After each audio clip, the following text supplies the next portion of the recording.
Случилось то, чего мы так боялись. Досмотрите это видео до конца, и вы узнаете, какая последняя новость просто оборвала всю надежду таджиков на демократическое государство и нормальное существование. Подписывайтесь на наше обновление, точно будете в курсе всего самого актуального. Министерство обороны Таджикистана предложило ввести наказание за публикацию недостоверных и безосновательных сведений об армии и процессе призыва, в том числе за видеозапись моментов так называемой облавы на призывников. Серьезно. В Минобороны Азия Плюс эту информацию подтвердили и сообщили, что проект этой поправки в закон представлен на рассмотрение. Его цель – не допустить дискредитацию службы в таджикской армии.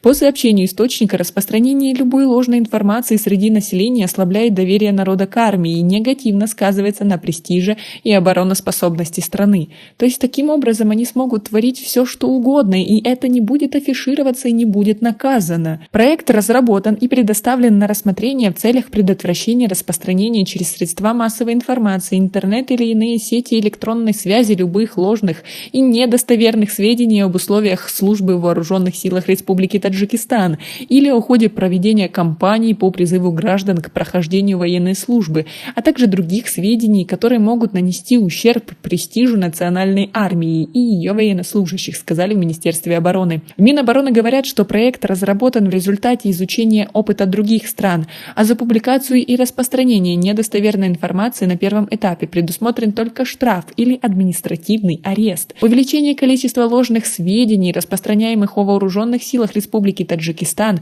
некоторыми СМИ и иными лицами с предвзятыми целями и планами требует поиска новых способов борьбы с такими ложными сведениями, в том числе внесение изменений в Кодекс об административных правонарушениях Республики Таджикистан, сказали в ведомстве. Но только то, что является ложью и недостоверной информацией, будут решать они, то есть они смогут покрывать все свои деяния. Как вы к этому относитесь? Свои ответы напишите нам, пожалуйста, в комментарии. А с началом каждой призывной кампании в СМИ и социальных сетях Таджикистана публикуются видео насильственного задержания молодых людей неизвестными лицами, которые пользователи называют принудительным привлечением молодых людей на военную службу или облавой. Власти отрицают случаи облавы и заявляют, что если молодые люди после получения повестки не являются в военкомат, то милиция имеет право принудительно привести их. Помним, в Таджикистане в 2020 году были внесены изменения в закон о воинской обязанности и военной службе, согласно которым помимо студентов бакалавриата и в армию призываются студенты магистратуры. До сих пор эта категория студентов была освобождена от службы.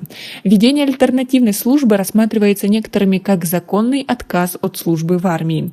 В данное время в Таджикистане 450 человек, заплатив соответствующую сумму, прошли альтернативную службу. В Таджикистане 2 раза в весенний и осенний период граждане мужского пола от 18 до 27 лет призываются на военную службу. Весенний призыв начинается с 1 апреля и продолжается до конца мая, а в начале октября начинается осенний призыв, который заканчивается в конце ноября. Как вам такое? Ведь скоро они, в принципе, запретят что-либо говорить в СМИ о происходящем в Таджикистане, и тогда это уже будет действительно похоже на концлагерь. Вы с этим согласны? Как вам такие нововведения? Свои ответы напишите нам, пожалуйста, в комментарии. И у нас пока на этом все. Оцените наше видео подпиской и лайком. До скорой встречи!